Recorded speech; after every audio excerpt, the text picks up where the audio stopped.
ग्राम गाय के ऊपर हाथ फेरे, आपको गारंटी देता हूं 10 दिन के अंदर बीपी नॉर्मल हो जाएगा, कंट्रोल नहीं होगा, नॉर्मल होगा आपका। फिर उसके बाद कभी आपको दवाई खानी नहीं पड़ेगी।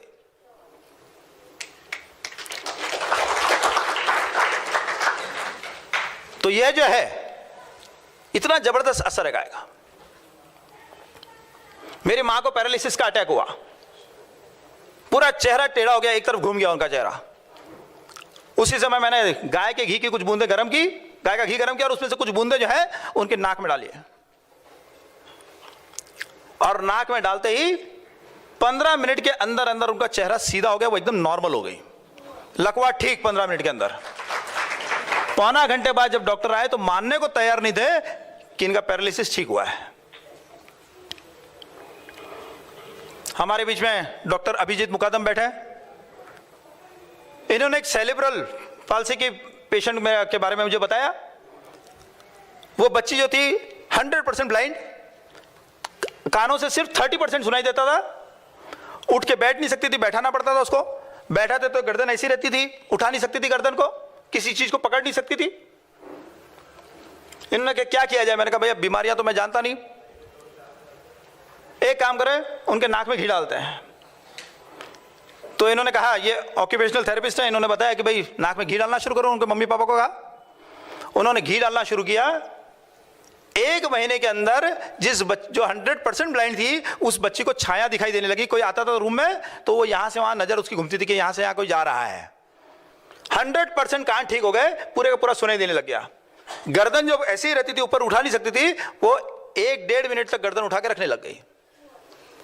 और इन्होंने वो वीडियो मेरे पास भेजा, उस बच्चे को ऐसे उंगली पकड़ाई, उसने पकड़ लिया हाथ को, वो पकड़ नहीं सकती थी, उसने पकड़ लिया और उन्होंने खींचा तो उठ के बैठ गई। केवल 1 महीना नाक में घी डालने से दिमाग पर इतना असर हुआ, इतना जबरदस्त फायदा हुआ। एक जन को दिमाग में क्लॉट्स हो गए, ब्लड क्लॉट हो गए, तो उसका परिणाम क्या हुआ, वो अचानक गिर पड़ते थे, पता ही नहीं चलता मैं कब गिर रहा हूं। उनका बेटा परेशान हो गया, एक दिन मुझे रास्ते में मिला, मैंने कहा क्या बात है, इतना मुंह कैसे लटकाए हुए हो, सब बात बताई।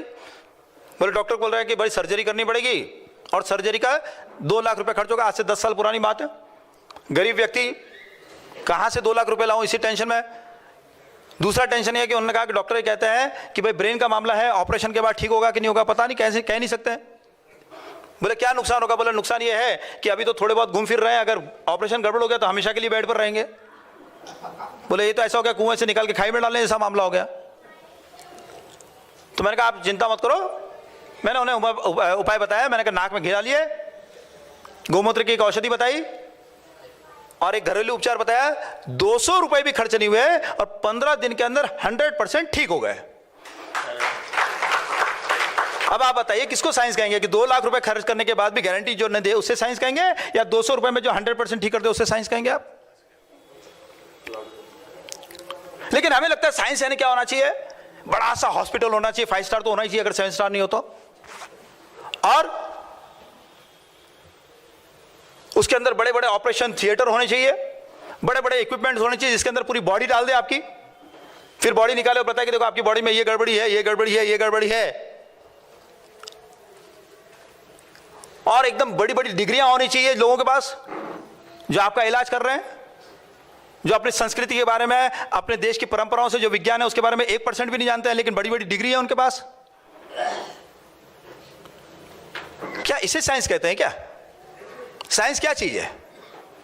मैं एक बार प्राइमरी स्कूल में गया, मैंने प्राइमरी स्कूल के बच्चों को पूछा कि गाय को मां क्यों कहते हैं? तो एक बच्चा बोला गाय हमें दूध देती है। मैंने कहा दूध तो भैंस भी देती है, कोई भैंस को मां बोलता है क्या? बोला नहीं। तो मैंने कहा अच्छा कोई बोलता है ये मेरी भैंस मां है? बोले नहीं। मैंने कहा कोई बोलता है मेरी बकरी मम्मी है? बोलता नहीं। फिर मैंने कहा अच्छा चलो मां छोड़ो, कोई बोलता है मेरी भैंस मौसी है? तो बच्चे बोले नहीं बोलते हैं। मैंने कहा अगर तुम्हारे घर में तुम्हारी मौसी आए और तुम कह दो कि मेरी मौसी तो एकदम गाय है तो क्या होगा? तो बोले मौसी खुश हो जाएगी। मैंने कहा गलती से मुंह से निकल गया मेरी मौसी तो एकदम भैंस है, फिर क्या होगा? तो एक बच्चा बोलता डंडा लेके मारेगी। मैंने कहा इसका मतलब गाय मां है और भैंस मौसी भी नहीं है, भैंस क्या है? जानवर है। तो मुझे यह बताओ कि अगर मां का दूध जीवन भर मिल रहा है तो मां का दूध पीना साइंस है या जानवर का दूध पीना साइंस है? तो सब बच्चे बोले मां का दूध पीना साइंस है। अब जो प्राइमरी के बच्चों को समझ में आ गई, मुझे लगता है आप लोगों को भी समझ में आ गया होगा। इतनी सिंपल है। साइंस कोई कठिन चीज है क्या कि कोई डिग्री मिलेगी तब जाके हमको साइंस समझ में आएगा? साइंस तो इतनी सिंपल चीज है। इतना कॉम्प्लिकेटेड बना के पढ़ाया जाता है हमें। साइंस यानी ऐसा है जो लोगों को लगता है साइंस यानी कोई हवा है। तो अब बच्चों ने हाथ खड़ा किया कि हम गाय का दूध पिएंगे। आप में से कितने लोग हाथ खड़ा करेंगे गाय का दूध पिएंगे? जरा मैं देखना चाहता हूं। अभी सब देखते हैं कि नहीं यार कोई ऐसा नहीं, बाजू वाला देख ले, इसलिए तो नहीं हाथ उठा रहे हैं। ईमानदारी से हाथ उठा रहे कि बाजू वाले को देखिए यार, कोई देख नहीं ले कि इतना समझाने के बाद भी इसको अक्ल नहीं आई क्या?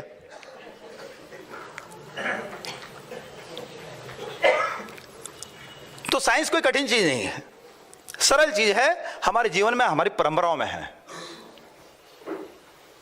मैं ऐसा साइंस नहीं बताने जा रहा हूं कि जिसके अंदर बहुत खर्च है। मैं तो आपका पैसा बचा रहा हूं। भैंस का दूध क्या भाव है यहां पर? 60 रुपए लीटर। गाय का दूध 40। लो आपका पैसा बच रहा है। बोला ऐसा साइंस है ये। पैसा लेने की बजाय पैसा बचाने वाला साइंस है ये। तो आप इस साइंस को अपनाइए। अच्छा देखिए, आप तमाशा, आप में से कभी किसी ने एक विचार किया क्या भैंस के दूध की कीमत ज्यादा क्यों होती है? हाँ, ज्यादा फैट ज्यादा होता है ना। और जितने एलोपैथी के डॉक्टर वो सब क्या बोलते हैं? फैट स्वास्थ्य के लिए हानिकारक है। अब बताओ, जिस चीज में हानिकारक चीज ज्यादा हो उसकी कीमत ज्यादा होनी चाहिए कि कम होनी चाहिए? फिर आप कीमत ज्यादा क्यों देते हैं? क्योंकि आप लोग साइंस के युग में जी रहे हैं ना, हम लोग विज्ञान के युग में जी रहे हैं। मैं एक बार राजस्थान यूनिवर्सिटी में गया था लेक्चर देने के लिए। वहां के वाइस चांसलर बैठे थे। उसका नाम ही जो है Rajasthan university for science and technology, ऐसा उसका नाम था। तो मैंने वहां पूछा कि आपकी जो ये यूनिवर्सिटी है, सब प्रोफेसर बैठे थे सामने। तो मैंने कहा साइंस की यूनिवर्सिटी? बोले हाँ। मैंने कहा कि अच्छा ये बताइए, आदमी साइंस के कारण बीमार पड़ता है या विज्ञान के कारण बीमार पड़ता है या अज्ञान के कारण? तो सब बोले अज्ञान के कारण। मैंने कहा अच्छा अज्ञान, आप तो सब विज्ञान के प्रोफेसर हैं, तो आपके घर में ऐसा किसका परिवार जहां पर कोई बीमार नहीं है? जरा हाथ खड़ा करो। 125 प्रोफेसर थे और 125 करीब विद्यार्थी थे, एक का भी हाथ खड़ा नहीं हुआ। मैंने कहा साइंस का यूनिवर्सिटी है और साइंस के प्रोफेसर के घर में कोई स्वस्थ नहीं है। तो मैंने कहा अब बताइए मुझे कि ये विज्ञान का युग है कि अज्ञान का युग है? केवल हमारा ब्रेन वॉश किया जा रहा है बचपन से। हम विज्ञान के युग में जी रहे हैं, हम विज्ञान के युग में जी रहे हैं, हम विज्ञान के युग में जी रहे हैं। अरे अज्ञान के युग में तो लोग स्वस्थ थे और विज्ञान के युग में हर घर में बीमारी पड़ी है। ये ब्रेन वॉश किया जा रहा है। थोड़ा सा दिमाग लगा के सोचिए कि क्या पढ़ाया जा रहा है हमें। क्या इसके पीछे कोई षड्यंत्र है? मैंने उन्हें पूछा कि भाई जीडीपी क्या होता है? तो बोले जीडीपी यानी जिस देश का जीडीपी ज्यादा होगा वो देश उतना समृद्ध। मैंने कहा जब भारत का जीडीपी बहुत कम था उस समय ये देश सोने की चिड़िया थी, और जब जीडीपी हाई होने लगा ये देश जो है भिखारी हो गया है। कैसे? मैंने कहा मैं जब बचपन में जाता था, मैं बीमार पड़ता था, तो मेरी दादी क्या करती थी, वो दादी घासा बोलते हैं ना, जो घिस के देते हैं उसको घासा बोलते हैं। तो ऐसा कुछ तो भी जायफल जावित्री पता नहीं क्या घोटती थी, मुझे पता नहीं, लेकिन वो घोट के मेरे को पिला देती थी तो मैं ठीक हो जाता था। लेकिन आज की समय कैसा है आज का? हमारे गवर्नमेंट ने एक नारा दिया। क्या नारा दिया? हम दो हमारे दो, माँ बाप को भाड़ में जाने दो। अब किसी के बच्चे के दादा दादी नहीं, अब दादा दादी नहीं तो उसको क्या पता बच्चे को कैसे पाला जाता है। जैसे ही बच्चे को कोई तकलीफ हुई सीधे डॉक्टर के पास लेके जाती है। बच्चे को पेशाब नहीं उतरता, डॉक्टर बोलता है इसका यूरिन टेस्ट कराना पड़ेगा। अरे पेशाब तो हो ही नहीं रहा है, यूरिन टेस्ट कराएंगे इसका।